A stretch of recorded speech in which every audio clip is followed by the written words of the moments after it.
Shalom. Hari ini kita akan renungkan kitab 1 Raja-Raja pasal 16, teksnya ayat 15 sampai 34 dan sudah dibagi 3 paragraf. Paragraf yang pertama ayat 15 sampai 20. Zimri yang memunahkan kaum Baesa juga dibunuh oleh Omri. Paragraf yang kedua ayat 21 sampai 28. Omri yang menjadi raja Israel itu lebih jahat daripada raja-raja yang mendahulunya. Paragraf yang ketiga ayat 29 sampai 34. Ahab, anak Omri, menjadi raja dan beristri Izebel, anak raja orang Sidon. Mereka menimbulkan sakit hati Tuhan dengan menyembah berhala. Kesimpulan, setelah Zimri memunahkan kaum Baesa, dia juga dibunuh oleh Omri. Pada waktu itu, bangsa Israel terbagi dua. Sebagian mengikuti Tibni bin Ginat dan sebagian lagi mengikuti Omri. Namun rakyat yang mengikuti Omri lebih kuat dan Tibni mati dan Omri menjadi raja. Namun Omri menjadi raja yang lebih jahat daripada raja-raja yang mendahului. Kemudian Omri mati dan Ahab, anaknya, menjadi raja. Dia menimbulkan sakit hati Tuhan dengan beristri Izebel, anak Etbaal, raja orang Sidon, dan membuat mezbah untuk Baal di kuili Baal yang didirikannya di Samaria. Ajaran tentang Allahnya.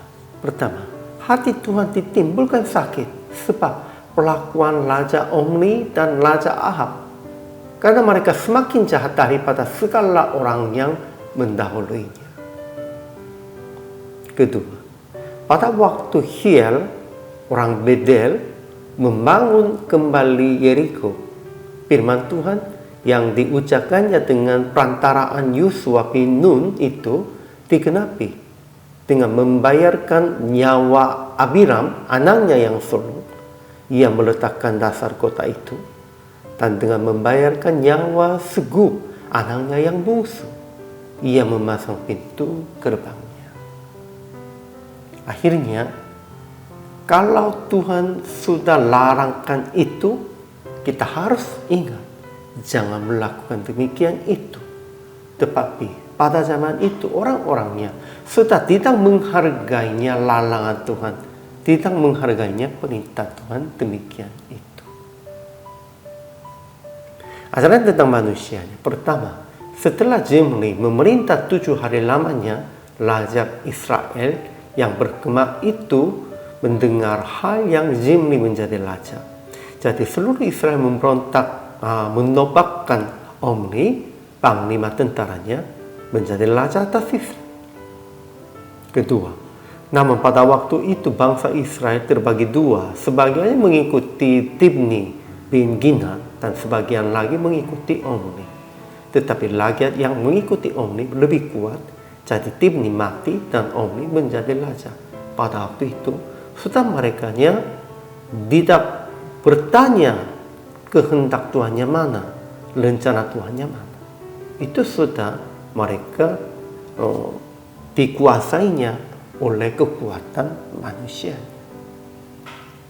Ketiga, Omri menjadi raja dan memerintah 6 tahun lamanya. Tetapi dia lebih jahat di mata Tuhan daripada raja-raja yang mendahulunya. Dan setelah Omri mati dan Ahab, anaknya, menjadi raja, dia menimbulkan sakit hati Tuhan lebih dari semua raja-raja Israel yang mendahulunya, dengan beristri Izebel, anak raja orang Sidon, dan membuat mezbah untuk Baal dan menyembahnya itu. Memang persoalan di kerajaan Israel lebih seriusnya, semakin kuat, semakin tambah banyak itu persoalannya. Aplikasi hari ini. Pertama, introspeksi diri. Apakah menyenangkan hati Tuhan atau menimbulkan sakit hati dalam kehidupan sehari-hari? Ya, memang. Dan kalau jahat di mata Tuhan, segera bertobat dan berbalik. Kalau sudah mengerti tentang diri sendiri, janganlah menundukkan diri. Harus segera melakukan. Kedua, apakah telah melakukan hal yang Tuhan mengawasi atau yang ia tidak bolehkan? Atau ingin melakukan itu?